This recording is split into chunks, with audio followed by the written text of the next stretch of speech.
Pero tú, cuando ores, entra en tu cuarto, cierra la puerta y ora a tu Padre en secreto. Y tu Padre que ve lo que haces en secreto te dará tu premio. Mateo capítulo 6, versículo 6.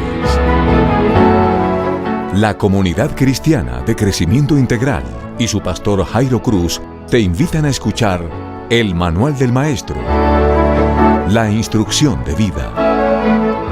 Hola, muy buenas noches. Un gusto estar con ustedes en este viernes, ya en la noche, dándole gracias a Dios por la semana que nos ha regalado. Se ha ido rápidamente y hoy pues podemos finalizarla en acción de gracias con nuestro buen Dios y en estudio de su palabra. No solo de pan se vive, sino del alimento de esta palabra espiritual que nos regala. Nos unimos para orar, para tener este encuentro bíblico. Creo que para ya finalizando este tema sobre la fraternidad en Génesis, para los próximos encuentros, después de finalizado este, me parece importante que hablemos sobre el Apocalipsis. Vamos a pasar del primer libro de la Biblia al último libro, ya que frente a la situación que estamos viviendo hay muchísimas especulaciones con respecto a este libro del Apocalipsis.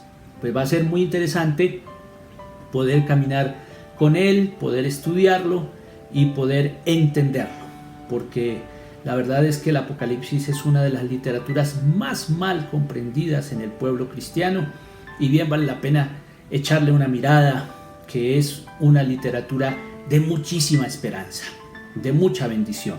Uno de los libros maravillosos que el Señor nos ha regalado y que desafortunadamente a lo largo de la historia se ha convertido en un libro poco leído o mejor poco entendido.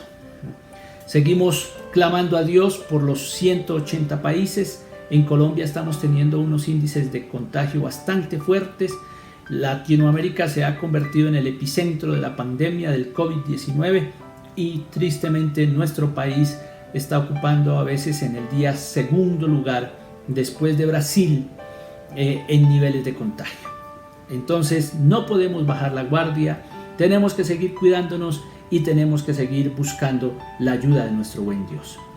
En esta semana, básicamente el 4 de julio en Colombia, se celebra el Día de la Libertad Religiosa, porque se convirtió o es un derecho fundamental que la Constitución Política en el artículo 19 nos habla de él, de la libertad religiosa. Cada colombiano puede confesar y profesar la religión que desee. Y para eso el gobierno, en el decreto 437 del año 2018, estipuló el 4 de julio como el Día de la Libertad Religiosa. Es un día para celebrar, es un día para conmemorar, porque pues ahora los colombianos tenemos un país con esa libertad religiosa. Y el país, pues frente a esa situación, se ha vuelto un país con muchas caras religiosas. Dicen los expertos que por lo menos el 92.5% de la población colombiana profesa el cristianismo, entendiendo el cristianismo como los hermanos católicos y todas las otras religiones protestantes que tenemos como base la palabra de Dios. Pero también hay un índice que está creciendo, el 1% en islamismo, el 1% en hinduismo, el 4.5% en otras religiones como religiones indígenas, de los Embera, de los Tairona, de los Wayuu, de los Ticunas, de los diferentes grupos indígenas también tienen sus concepciones religiosas, y los ateos también en un alto número creciendo. Entonces tenemos un país con una diversidad religiosa. Estamos llamados en primer lugar a entender que por religión el mundo ha cometido muchísimos errores a lo largo de la historia, como tratar de asesinar al que no piensa como yo, tratar de callar la boca del que no piensa como pensamos nosotros. Eso no puede ser. Dios no es un Dios de guerras y sería un absurdo que por religión los seres humanos nos sigamos matando, como evidentemente pasa en el mundo. Esa no es la forma de defender a un Dios de amor, de misericordia, de bondad. Todo lo contrario. nuestras manos abiertas para tolerar al que piensa incluso diferente a como nosotros pensamos. Eso es la verdadera cristiandad. La verdadera cristiandad no es impositiva como llegaron los conquistadores a estas tierras con la cruz en una mano y con la espada en otro. No puede ser así. El Dios nuestro es un Dios de amor que no está para que peleemos causas que Él no está peleando. Todo lo contrario, nuestro amor hacia el prójimo, así piense diferente, es el mejor testimonio que podemos dar en esta humanidad. Entonces, importantísimo recordar que el 4 de julio es el Día de la Libertad Religiosa y debe quedar en nuestras cabezas porque pues, este país tiene un avance significativo en darle un día a la libertad religiosa. Vamos a orar también por ello, por darle gracias a Dios, ya que tenemos estas lindas oportunidades que nos da la Constitución política de nuestro país y que ahora se celebra un día de forma particular.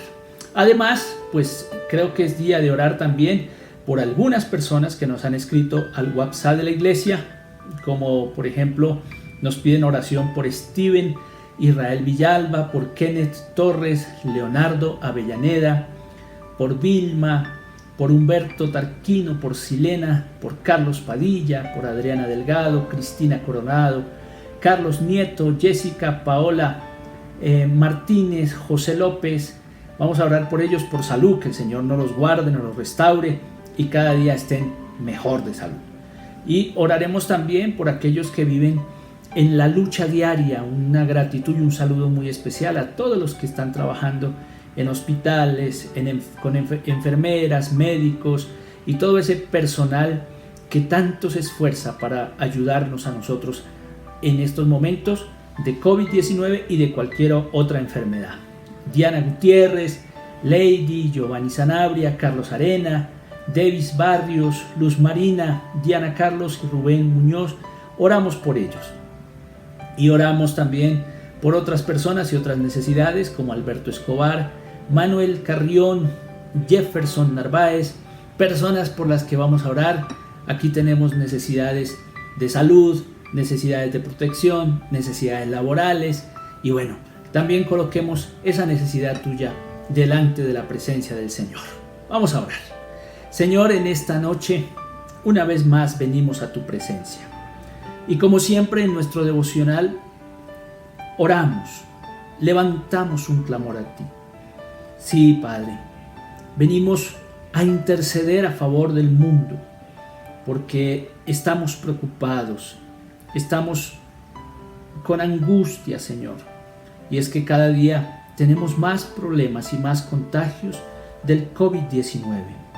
Señor, en el mundo llevamos más de 12 millones de personas contagiadas, más de 500,000 muertos y en Colombia tenemos un avance significativo de este tema. Dios Todopoderoso, por favor, extiende tu mano de misericordia y de bondad a favor de los países.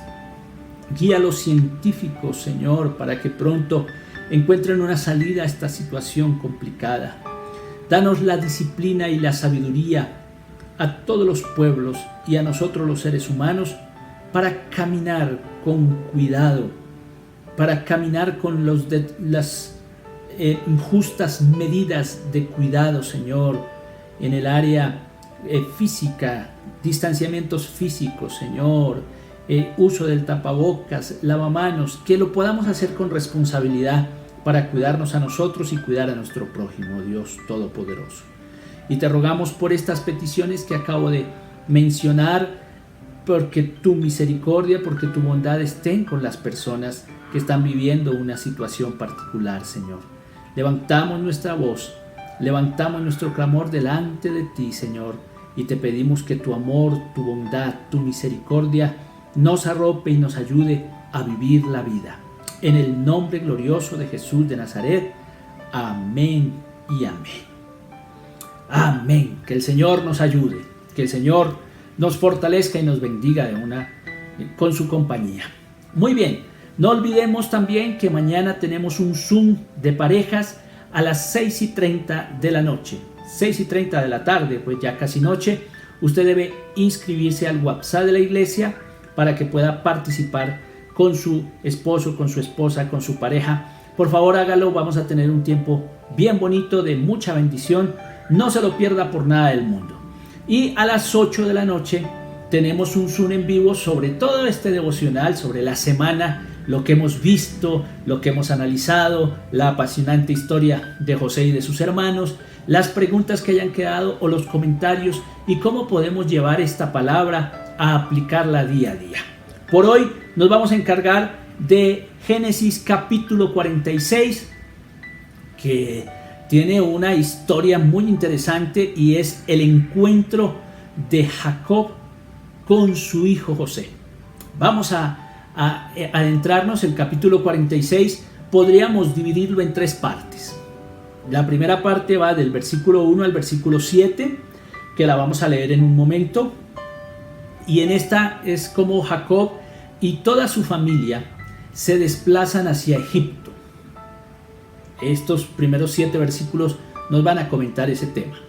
Luego, a partir del versículo 8 hasta el versículo 27, es la lista de todos los que viajan. Cómo se van componiendo las familias, cómo se van componiendo los hijos de Jacob con sus respectivos hijos, las 2 esposas de Jacob que dieron origen a un grupo de hijos y esos a otros hijos que ya son nietos de Jacob. Bueno, todo el versículo 8 al 27 nos va a narrar esta lista de viajeros y va a ser muy interesante porque nos va a decir que fueron 66 personas las que llegaron a Egipto y más 4 que ya estaban allí, que era José, sus hijos. Entonces va a hablarnos de 70 personas juntamente con José que se trasladaron ya, aunque hacemos la salvedad, José ya estaba allí, pero que se trasladan de los hijos de Jacob para llegar hasta Egipto. Y luego del versículo, ya la parte final del versículo 28 al versículo 34, entonces es el encuentro propiamente de Jacob con José. Vamos a mirar entonces vamos a mirar dos secciones realmente, la primera y la última, porque la segunda usted la puede leer con paz en su casa y ver las distintas personas y los nombres de aquellos que llegaron hasta Egipto. Leamos entonces los primeros 7 versículos. Dice la palabra: Israel se puso en camino con todo lo que tenía. Cuando llegó a Beerseba, ofreció sacrificios al Dios de su padre Isaac. Esa noche Dios habló con Israel en una visión llamándolo por su nombre, Jacob, y él contestó: aquí estoy. Entonces Dios le dijo: yo soy el Dios de tu padre. No tengas miedo de ir a Egipto, porque allí haré de tus descendientes una gran nación. Iré contigo a Egipto, y yo mismo sacaré de allí a tus descendientes. Además, cuando mueras, José estará a tu lado. Después Jacob se fue de Beerseba. Los hijos de Israel pusieron a su padre y a los hijos y mujeres de ellos en las carretas que el faraón había enviado para llevarlos. Jacob y todos los suyos se fueron a Egipto y se llevaron sus vacas y ovejas y todo lo que habían llegado a tener en Canaán. Todos sus hijos, hijas, nietos y nietas se fueron con él. Muy bien, estos 7 versículos entonces, como les dije, ya nos están hablando de Jacob y su familia que se van para Egipto. Sin embargo, pues hay cosas aquí que rescatar de estos 7 versículos. En primer lugar, quiero rescatar una visión de Dios. Dios nuevamente se le aparece a Jacob en una visión, habla con él y le llama por su nombre, Jacob. Eso nos recuerda que en varios episodios de la vida de Jacob ha tenido visiones de Dios. Por ejemplo, cuando descendía hacia Harán. Ustedes lo van a recordar, Esaú está saliendo de su casa, de casa de Isaac, de casa de Rebeca, porque el engaño ha sido muy fuerte. Esaú está tremendamente enojado y Dios se le apareció en Betel cuando iba para Harán. Luego, cuando iba a regresar de Harán, nuevamente Dios también se le aparece a él.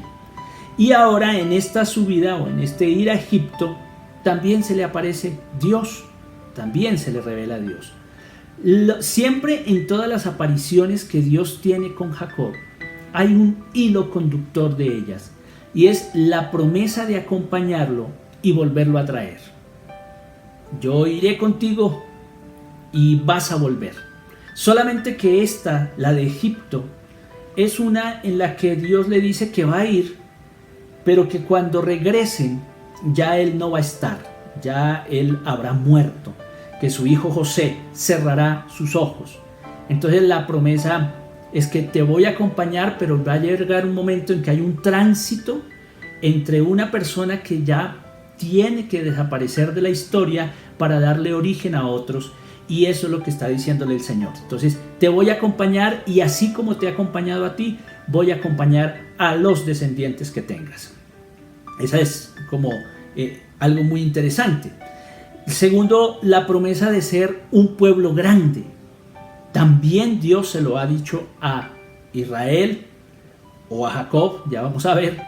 Se lo ha dicho a Isaac y se lo ha dicho a Abraham. Van a ser un pueblo grande. Pero la promesa, Dios le dice que se va a ejecutar, se va a consolidar en Egipto. Va a ser un pueblo grande, pero se va a dar en Egipto. Y va a ser evidente que el pueblo de Israel, además de que se le preserva la vida llegando a Egipto, pues se multiplicó de una manera sustancialmente grande, que bueno, eso ya será tema de otros momentos. Fue tan grande que el faraón de la época, cuando ya José no aparece, José no está, pues no lo conocía ese nuevo faraón, y fue cuando convirtió al pueblo de Israel en esclavos de Egipto. Muy bien, entonces Dios lo va a llevar y la promesa se va a hacer una realidad, pero se va a hacer realidad en Egipto. Van a ser grandes. Algo que llama la atención de estos versículos es que el narrador juega con los dos nombres, Jacob o Israel. Hay dos constantes permanentemente: los hijos de Israel y su padre Jacob. ¿Sí? Él juega constantemente y juega con dos variables. Por ejemplo, en el versículo número 2 dice: esa noche habló Dios con Israel en una visión, llamándolo por su nombre, Jacob. Hay como un juego del narrador con esos dos nombres que ya los conocemos y ya sabemos dónde apareció el nombre de Israel. Al narrador le interesa mantener la identidad del personaje y su doble función. Jacob como padre de familia, ¿sí? Pero sus hijos y sus descendientes ya van a ser los hijos de Israel. Mire cómo juega con los dos nombres, ¿no? Jacob, la identidad de padre de familia, pero a sus nuevos descendientes les va a decir los hijos de Israel. Esto es un cambio entre la línea patriarcal y un nuevo pueblo que están haciendo. La línea patriarcal de Abraham, de Isaac y de Jacob. Ahí va a quedar la línea patriarcal. Pero aquí hay una bifurcación. Por un lado está la línea patriarcal, pero aquí va a seguir ahora el nombre de un pueblo grande y numeroso, que ya lo vamos a conocer como el nombre de Israel. Y por eso el autor termina jugando con esos dos nombres. No perder la identidad del padre, pero tampoco perder el nuevo origen del pueblo de Israel. Y eso es lo que está haciendo permanentemente en estos versículos, jugando con esa identidad. Luego, vamos al versículo 28, ¿sí? Del versículo 28 en adelante, pues uno va a estar muy emocionado. Si hasta aquí nos ha contado la historia y nos dejaba como en suspenso de qué va a pasar ahora, pues imagínense después de tantos años. Hemos calculado que José podría tener cerca de unos 40 años y que fue vendido sobre los 17 años, pues ha pasado muchísimo tiempo y estamos como a la expectativa del narrador. ¿Cómo nos va a contar emocionado este encuentro? Pues bien, el narrador en el versículo 28 va a decir que Jacob envió antes a Judá a ver a José para que vinieran a recibirlo, o para que viniera a recibirlo en la región de Gosén. Cuando llegaron a Gosén, José ordenó que prepararan su carro para ir a recibir a su padre, y cuando se presentó delante de su padre lo abrazó y estuvo llorando largo rato sobre su hombro. Entonces Israel le dijo a José: después de verte personalmente y encontrarte vivo todavía, ya puedo morirme. Bueno, pues parece que el narrador adoptó la sencillez para contarnos algo que para nosotros tenía que ser una explosión de detalles, de contarnos cada pequeña cosa que iba a pasar, y él optó por la sencillez, ¿no? Optó por la sencillez. Nos habla simplemente de tres cosas: un movimiento, un gesto y una frase. Un movimiento, un gesto y una frase. ¿El movimiento cuál fue? Pues el movimiento es que José va hasta la región de Gosén para encontrarse con su padre. Ese es el movimiento. Está en Egipto, en la capital, y ahora va a moverse hasta Gosén. Ese es el movimiento que hace José para encontrarse con su papá. Luego hay un gesto. ¿Cuál es el gesto? Pues dice el versículo 29 que cuando se presentó delante de su padre, lo abrazó y estuvo llorando largo rato sobre su hombro. Ese fue el gesto. Un abrazo largo y un llanto largo. Un largo abrazo con lágrimas. Eso nos recuerda también el encuentro de Esaú con Jacob, donde Jacob, emocionado, ve a Esaú y no lo creía, no se imaginaba pues que ese encuentro iba a ser tan importante para él. Lo mismo también nos recuerda el encuentro ya que había tenido unos días atrás el mismo José con sus hermanos, ¿sí? Donde los abrazó, donde los besó y donde lloró. Aquí también nos narra ese encuentro con su papá, de un largo abrazo y de un llanto largo. Así nos define, o así nos describe mejor el narrador, semejante encuentro tan esperado por todos nosotros. Bueno, y hay una frase. ¿Cuál es la frase? La frase es de Israel. Otra vez, Israel, Jacob, Israel. Israel le dijo a José: después de verte personalmente y encontrarte vivo todavía, ya puedo morirme. Ya puedo morir. Miren la frase. Una frase con antónimos radicales. Moriré, vivirás. Mire, después de verte personalmente y encontrarte vivo todavía, ya puedo morirme. Una frase ahí con antónimos muy fuertes, ¿no? Moriré y tú vives. Pero realmente lo que podemos encontrar detrás de esa frase de Jacob es un relevo generacional. Es decir, la figura de Jacob ya cumplió, ya vivió, ya caminó. Ahora puede estar en paz porque está entregando la antorcha a su hijo, y su hijo ahora va a ser el protagonista de ahí en adelante. Eso es lo que estamos viendo aquí, un relevo generacional. Pero algo que a mí me llama profundamente la atención es que él dice en el versículo 30, después de verte personalmente. Otra vez aparece el ver. El ver el rostro del otro como una experiencia sanadora y espiritual. ¡Ay, qué fraternidad tan interesante! Mire, el ver el rostro del otro se convierte en una experiencia espiritual, de por demás sanadora. Y en la vida de Jacob, eso de ver el rostro del otro se convirtió en algo muy espiritual. Por ejemplo, cuando tuvo el encuentro con Dios y con ese personaje desconocido, en el que luego él definió diciendo: he visto cara a cara a Dios. Allá en Peniel. He visto cara a cara a Dios. Es un encuentro espiritual, toda esa noche que luchó y que venció. Segundo, cuando se encontró con Esaú, Jacob dijo: ver tu rostro me ha sido como ver el rostro de Dios. ¿Sí? Es una profunda reflexión espiritual, que cuando nos encontramos con aquel con el que nuestra relación está rota, que con el que se han puesto tensos las relaciones, verlo es un acto profundamente espiritual. Y ahora después de verlo él dice, vio el rostro de su hijo. Ahora, él dice que al verlo, ya se puede morir, ya puede estar tranquilo. Ya es un encuentro sanador. Había tenido muchos días y muchos años de duelo, de tristeza, de amargura en su vida, pero ver el rostro de su hijo perdido, del que estaba muerto y que ya no está muerto, sino que está vivo, se convierte en una sanidad para Jacob. De lo que podemos entonces entender es que nuestros encuentros con aquellas personas con las que se ha puesto tensa nuestra relación fraterna son encuentros espirituales y sanadores. Eso está pasando con Jacob.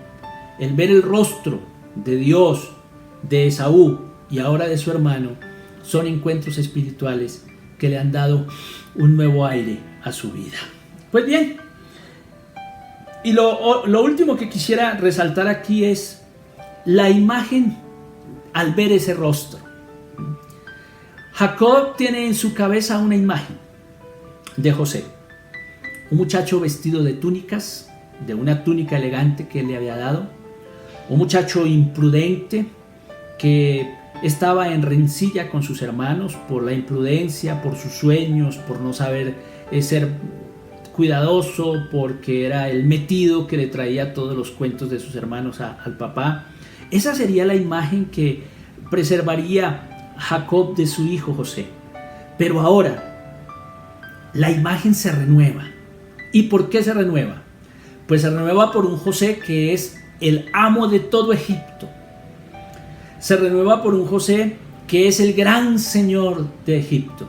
Y se renueva por un José que es un hijo amoroso, que abraza a su papá y que llora con él. Es una imagen que se renueva, ¿no? Y también nos enseña que hay diferentes ciclos y que la imagen se puede renovar. Y la imagen que va a mantener Jacob hasta su muerte es esta última imagen de José. Un hombre que Dios levantó, un hombre al que Dios le dio propósito de vida y sentido a su existencia. Eso quiere hacer Dios con nosotros. Pues bueno, vamos a orar. Vamos a orar y a pedirle al Señor que todas estas reflexiones de la palabra de Dios estén llegando a nuestro corazón. Y si tenemos cosas que corregir, pues hay que corregirlas. Si tenemos cuentas pendientes, pues hay que arreglarlas. Todo en aras de que mi relación con el otro se vuelva una relación espiritual, una relación fraterna. Vamos a orar. Señor, gracias por tu palabra que nos va enseñando tanto, que nos enriquece de esa manera tan maravillosa. Bendigo a todos los que están viendo este momento, este video, Señor.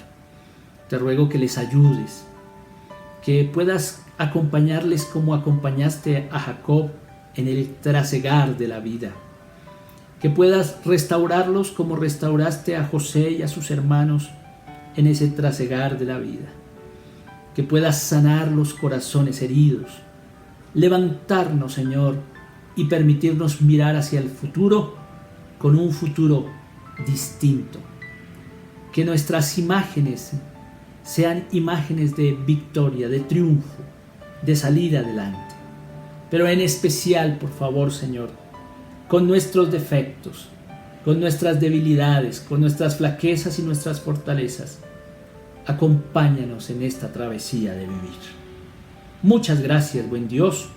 Amén y amén. Amén.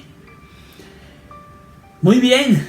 Qué maravillosas historias las de Génesis y cómo nos enseñan definitivamente. Todavía vamos a encontrar una cantidad de cosas hermosas en el libro de Génesis, pero esas las dejamos para el lunes, si el Señor no lo permite. Para el lunes 13, si el Señor no lo permite, nos vamos a encontrar aquí para seguir estudiando la palabra del Señor. Dios me los bendiga, Dios me los guarde. No olviden nunca lo que el apóstol San Pablo dijo. Pablo dijo que nada nos puede separar del amor de Dios, que es en Cristo Jesús, Señor nuestro. Chao, chao y mil bendiciones.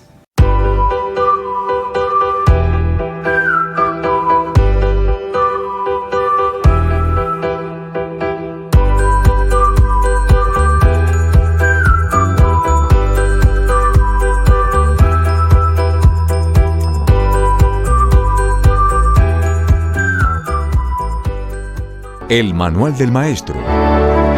La instrucción de vida.